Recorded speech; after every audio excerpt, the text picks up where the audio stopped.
Merhaba arkadaşlar. Bugünkü çalışmamızda yapacağımız çizgili ve kayık yaka kazağımızın bitmiş halini göstermek istedim. Şöyle lastik kısmı. Bakın çizgilerimiz bu şekilde. Renk tonlamalarını istediğiniz şekilde yapabilirsiniz. Yakamız şöyle kayık yaka, yani düz görünüyor. Sadece şurada hafiften bir oyuntu gibi dönmelerimiz var. Kol kısmımız.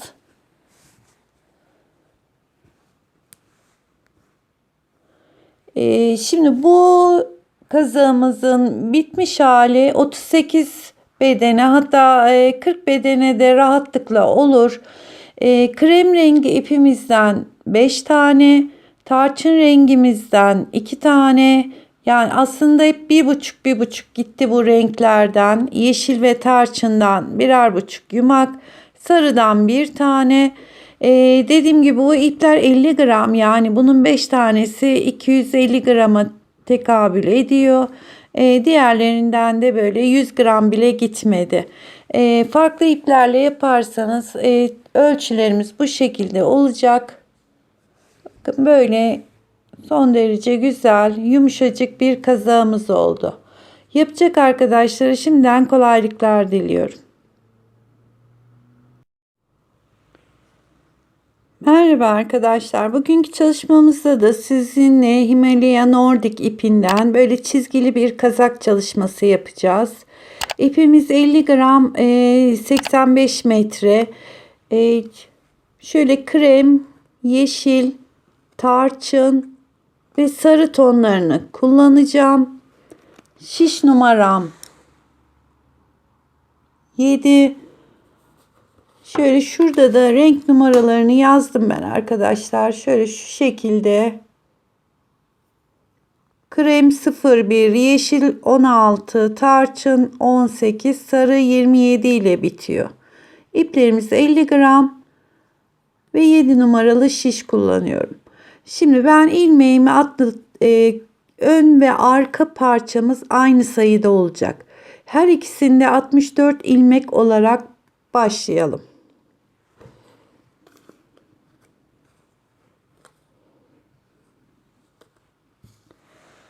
Şimdi ben 64 tane ilmeğimi attım. 2 ters 2 düz lastik yapacağız.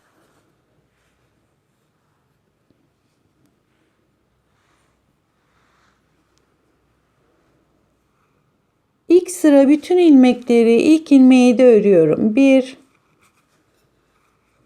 2 tane düz ördüm. İpimi çeviriyorum. 1 2 tane ters. Tekrar ipimi çeviriyorum. 2 tane düz.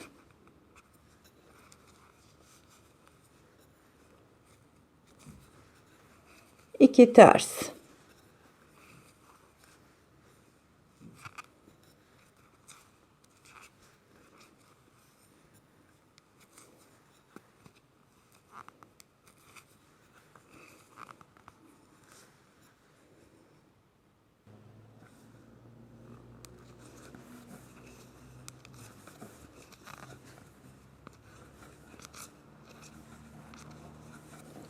İki düz, iki ters olarak sıranın sonuna geldik.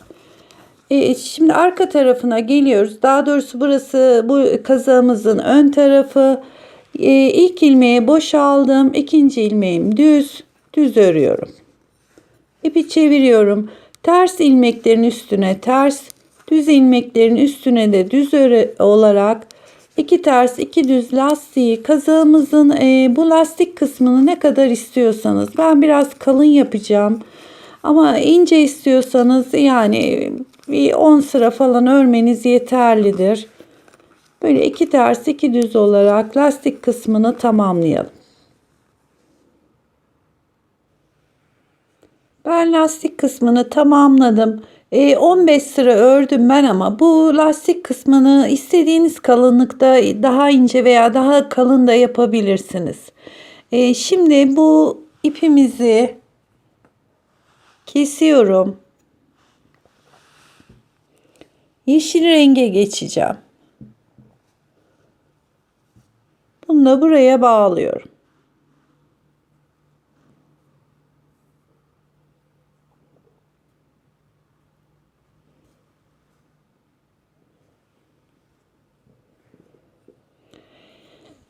Artık düz örgüye geçiyoruz. Yani bütün ilmeklerimi, ilk ilmeğim dahil hepsini düz olarak örüyorum. Bu birinci sıramız.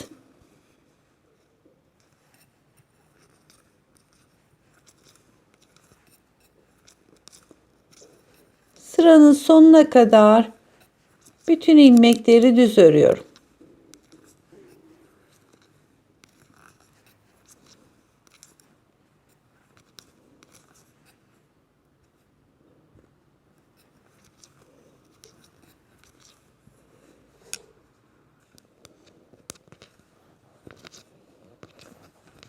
Ön yüzde düz olarak geldim.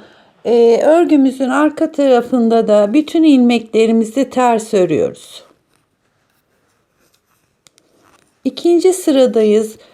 Bu şekilde 19 sıra öreceğiz. Yani ön yüzde düz, arka yüzde de ters olarak bütün ilmeklerimizi örüyoruz.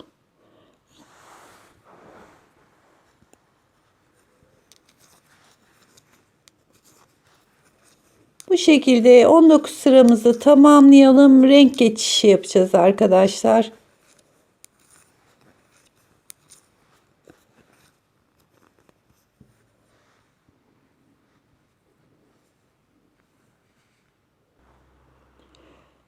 Yeşil ipimizde 19 sıra ördüm.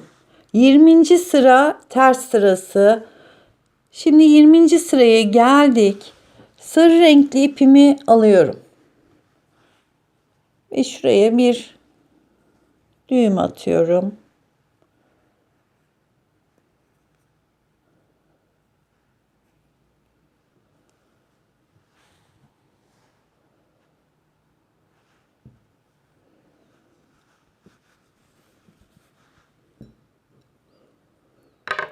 Şimdi bir ilmek yeşil iple bir ilmek de sarı renkli ipimizle öreceğiz.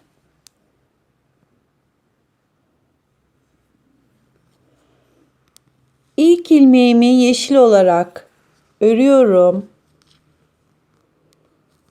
İkinci ilmeğimi sarı renk ipimizle öreceğiz.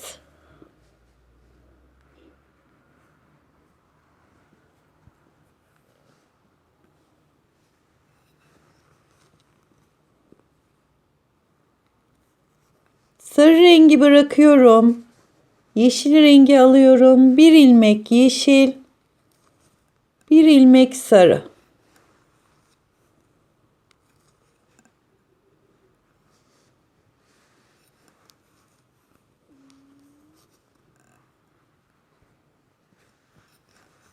Sıranın sonuna kadar bütün ilmeklerimiz ters yöndeyiz. Ters örüyoruz. Bir ilmek yeşil renkli ipimizle, bir ilmek sarı renkli ipimizle.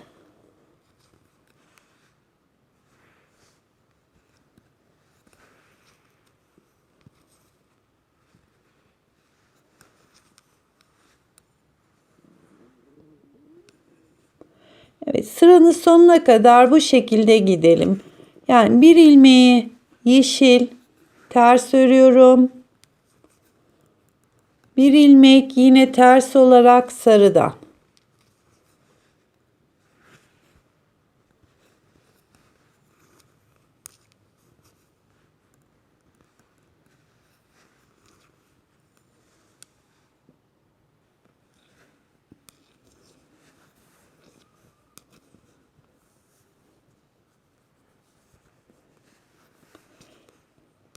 Sıranın sonuna kadar bütün ilmeklerimizi bu şekilde bir yeşil, bir sarı olarak ters örgü ördük.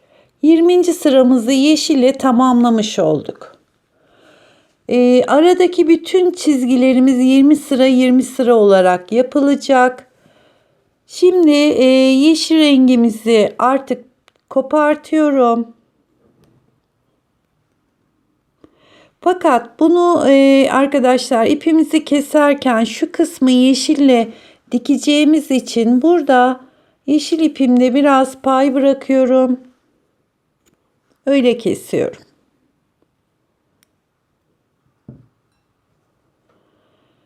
Şimdi arada yine krem renkli ipimizi kullanacağım. Bu ipimizi bağlıyorum.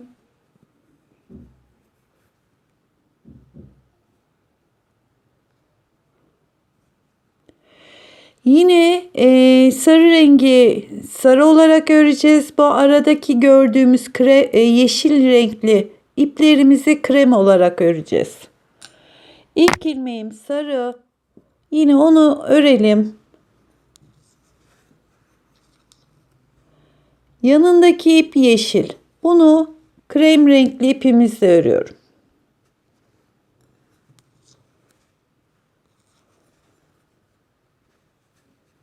Sarı ilmeklerimizi yine sarı renkli iple, yeşil ilmeklerimizi krem renkli ipimizle örüyorum.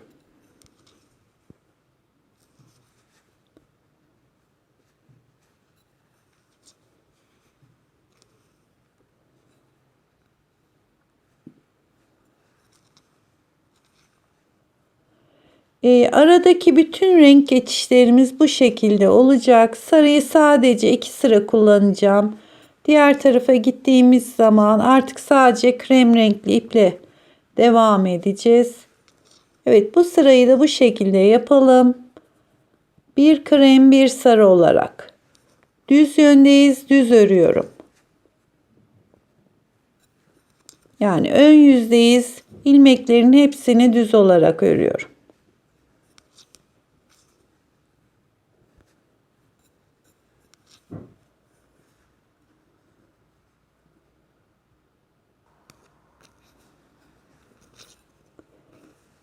Krem renkli ipimizin birinci sırasını bu şekilde tamamlamış oluyoruz. Yine 19 sıra şu son ilmeğimiz krem. Ve burada sarı renkli ipimizi kesiyoruz. Kremin birinci sırasını yaptık. 19 sıra krem renkli ipimizle devam edeceğiz. Düz örgümüze 20. sırada yine renk değişimi yapacağız. Bakın şu şekilde çıktı. Şimdi birinci sırayı tamamladık. Arka yöndeyiz. İkinci sıramız ters. Bu şekilde krem renkli ipimizle örgümüze devam ediyoruz.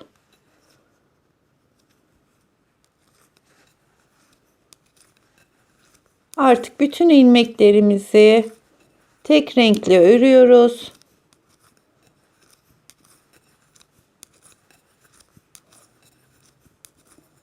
Birkaç ilmek daha öreyim. Ön taraftan bir görüntüsünü görelim.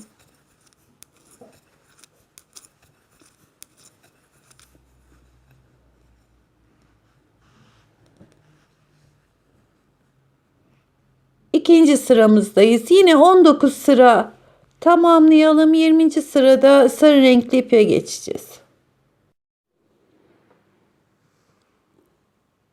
Şimdi krem rengi ipimizle yine 19 sıra ördüm. 20. sıra arka tarafındayız.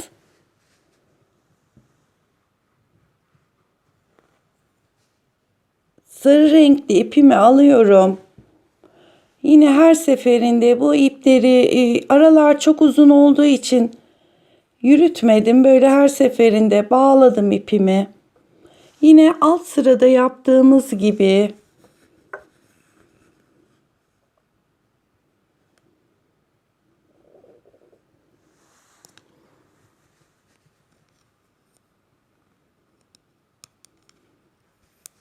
bir tane krem,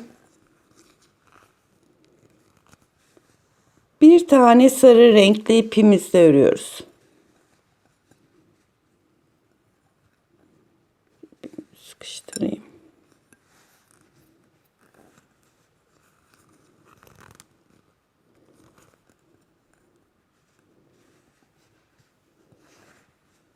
Sıranın sonuna kadar bir krem ve bir sarı renk.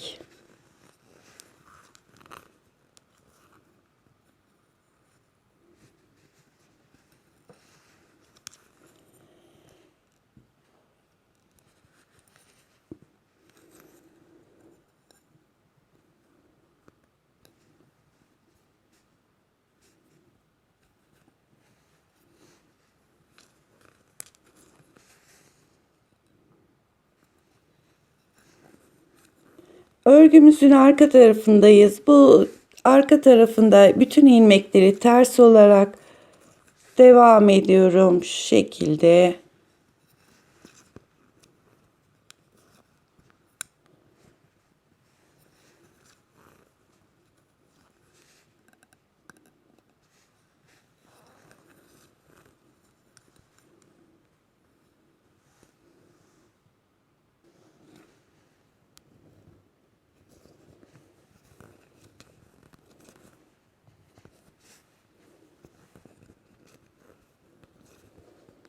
Sıranın sonuna kadar bir krem bir sarı olarak ters örgü olarak geldim.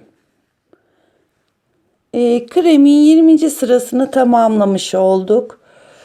Şimdi yine bu krem rengi ipimizi şu arayı dikecek kadar şöyle pay bırakarak kesiyorum.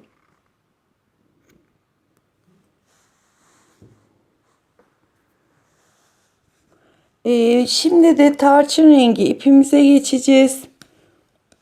Onu da aynı şekilde bu tarafa bağlıyorum.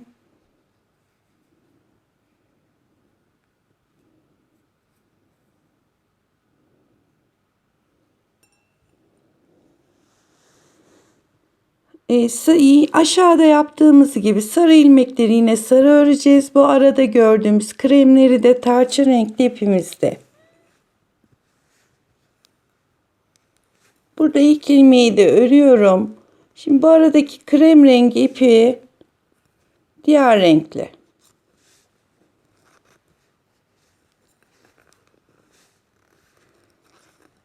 Ve bundan sonra da tarçın renkli ipimizin 1. sırası. Bundan sonra da 19 sıra yine tarçınla örüp krem rengine geçeceğim. Bu renk tamamen size kalmış arkadaşlar. Yani farklı renklerle hepsini farklı renklerde yapabilirsiniz.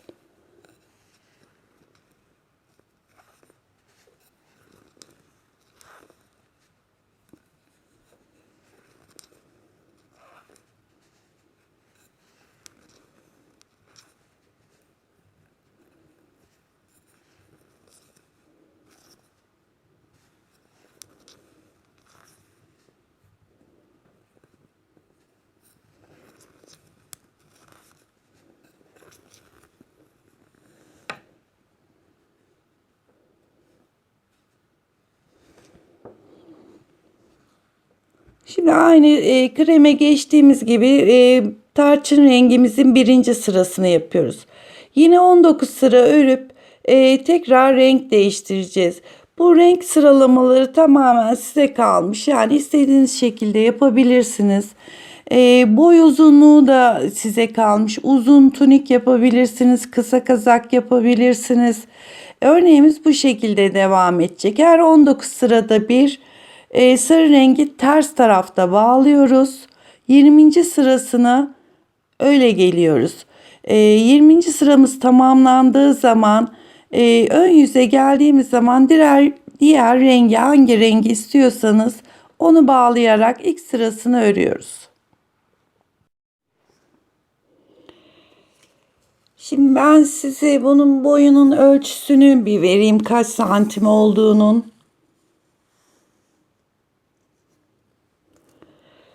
48 santim olana kadar ördüm. Hatta şöyle enini de tam olarak vereyim.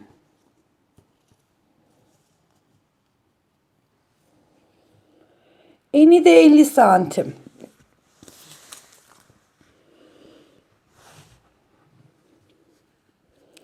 Tarçın rengini bitirdim. Tekrar kreme geçtim. Bu boy benim için yeterlidir. İstiyorsanız daha da uzatabilirsiniz. Krem renkli ipimle de 10 sıra ördüm. Bu spor bir kazak olacağı için düşük kollu yapacağım. 3 ilmek sağdan, 3 ilmek de sadece soldan keseceğim. Daha sonra yakaya kadar düz olarak devam edeceğim. Şimdi hemen burada bir 3 ilmek keselim. 1 ve 2. ilmeği birlikte alıyorum. 1 takıyorum. 2 tekrar taktım ve 3. Sadece 3 ilmek kestim, devam ediyorum.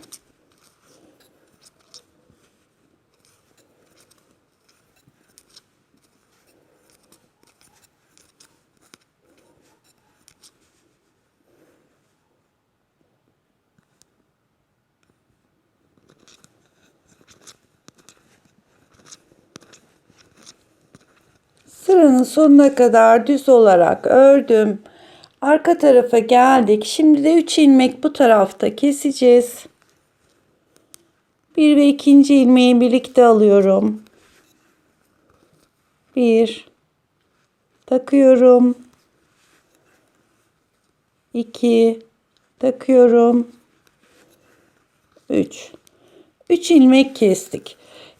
Artık burası kol altımız, yani yerimizi belli ettik. Bundan sonra yakaya kadar sadece krem renkli iple devam edeceğim. Ama siz dilerseniz araya yine bir çizgi koyabilirsiniz. Ben bundan sonrasını sadece krem renkli ipimle yapacağım. Yaklaşık bir 20 santim, yani şu işaret koyduğumuz 3 ilmek kestiğimiz yerden itibaren bir 20 santim kadar düz örgü olarak devam edeceğiz. Kesme işlemini yaptıktan sonra 16 santim ördüm. Şimdi yakada kayık yaka olacağı için dönmelere başlayacağız. Dönmelerimiz bittiği zaman da yaklaşık 20 santim falan olacak. Önce ben bir şablonda anlatayım. 64 ilmek başladık. 3 ve 3 ilmek olarak 6 ilmek kestik. Şu anda burada 58 ilmeğimiz var. Kayık yaka yapacağımız için ortada 10 ilmeğimiz, kenarlarda da 24. Bu 24 ilmeği 1 2 3 4 5 6 kere 4 ve 4 olarak geri dönüşler yapacağız. Şimdi ilk yapacağımız işlem, yakadaki 10 ilmeğe kadar 24 ilmeğimizi öreceğiz. 23 ilmek öreceğiz. 24. ilmekte geri dönüşler yapacağız.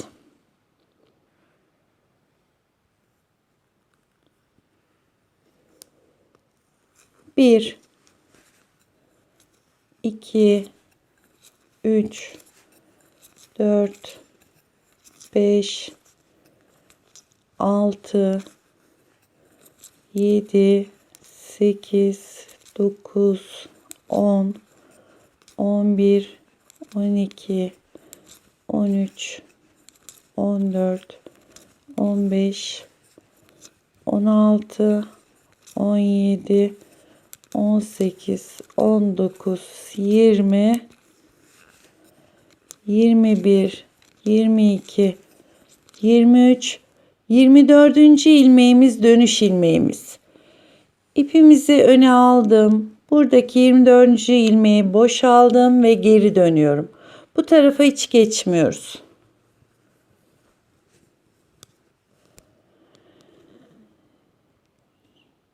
İpimi kendime doğru çevirdim ve buradaki ilmeği yine boşaldım. Şimdi sıranın başına kadar bütün ilmeklerimizi ters örüyorum.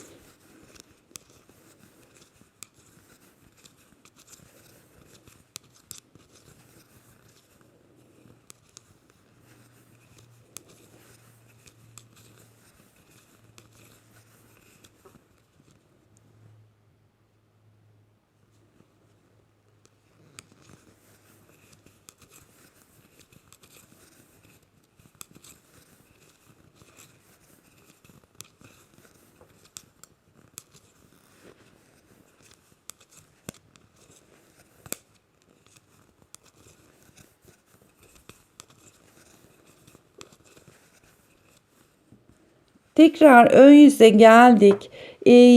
Dediğim gibi 4-4 bırakarak geri dönüşler yapacağız. 24. ilmekten dönüş yapmıştık. Şimdi 20. ilmekten dönüş yapacağız. Yani 19 tane ilmeğimi örüyorum.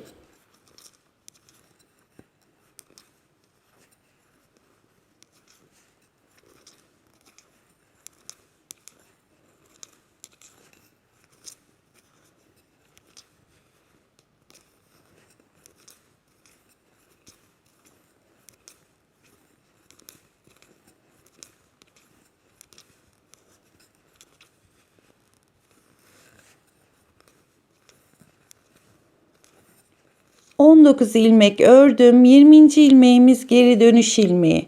İpimi öne aldım. Buradaki ilmeği boşaldım. İpi tekrar öbür tarafa çeviriyorum.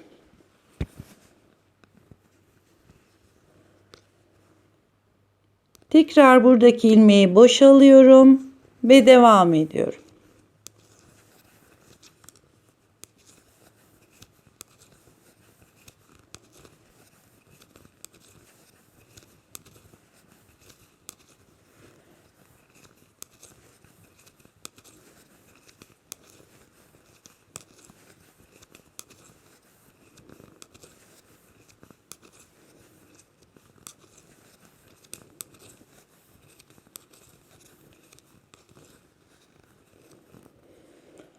Ön yüze geldik. 24, 20'den dönüş yaptık. Şimdi 16. ilmekten geri dönüş yapacağız. 15 tane ilmeğimi örüyorum.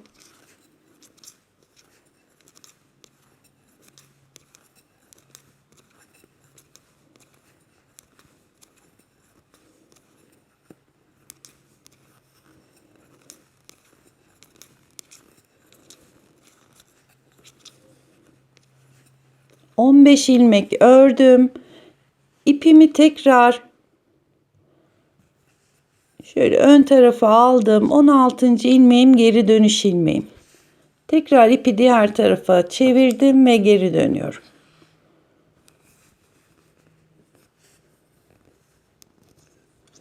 İlk ilmeği yine boşaldım.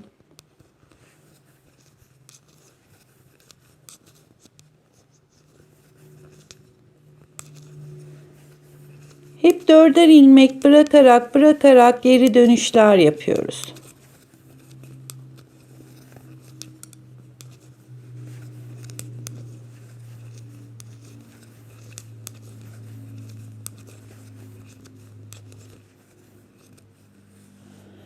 Ve şimdi de 12. ilmekten geri dönüş yapacağız.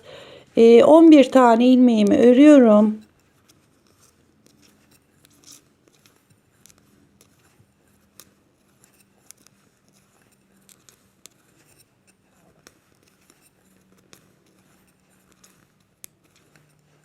Bir ilmek ördüm. İpimi öne alıyorum. 12. ilmeğimi boş olarak şişime geçirdim. Ve geri dönüyorum. Yine ilk ilmeği boşalıyorum. Devam ediyorum. Ön ve arka parçalarımız aynı sayılarda ve bu geri dönüş sayılarımız da hep aynı olacak. Yani bu yaptığımız parçadan 2 tane öreceğiz. Şimdi geri döndüm. 12. Şimdi 8. ilmekten geri dönüş yapacağız.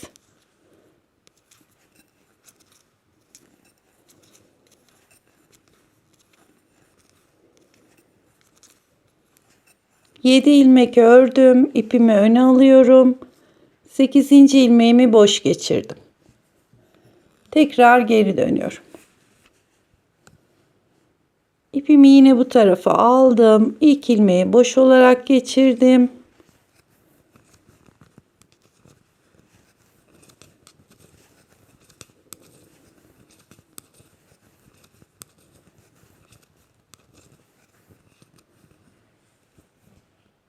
Şimdi sadece 4 ilmeğimiz kaldı. 3 tane örüyorum.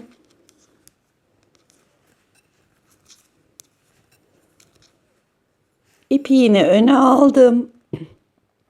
Dördüncü ilmeğimi boş geçirdim ve geri dönüyorum. Bakın ipim diğer tarafta. Onu öreceğim yöne doğru çevirdim. Yine bu ilk ilmeği boşaldım.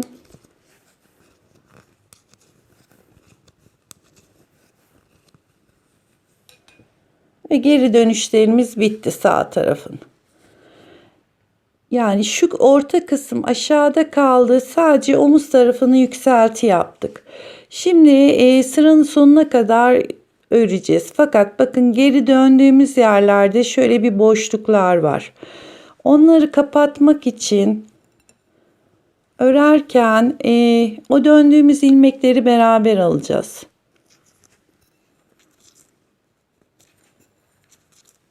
Bakın şu geri döndüğümüz ilmek. Şu ip çevirdiğimiz yerdeki ilmeği alıyorum, takıyorum ve bu ikisini beraber. Tekrar aralarda ip dörder ilmek var. Bakın geri döndüğümüz yer şurası. Şurada ip çevirdiğimiz ilmek var. Şöyle ipi döndürdüğümüz yer. Onu şişime taktım. Ana ilmeğimi de taktım. Bu ikisini birlikte örüyorum. Ki bu arada böyle delikler oluşmasın diye. Tekrar 1, 2, 3 tane örüyorum. Buradaki dördüncü ilmeğimizin dibindeki ilmeği alıyorum. Beraber örüyorum.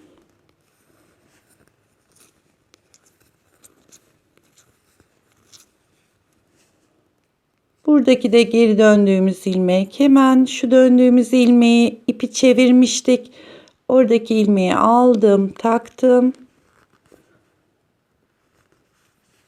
Buradaki ikisini beraber ördüm.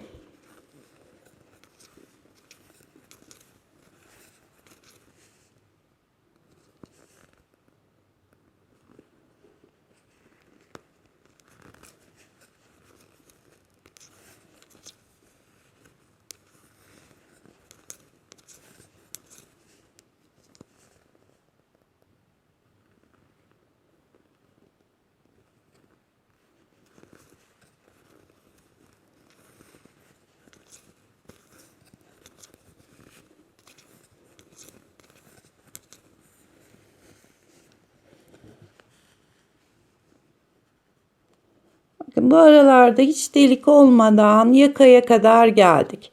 Şimdi sıranın sonuna kadar devam edelim. Bu sefer buradaki 24 ilmeği de ters taraftan geri dönüşler yapacağız.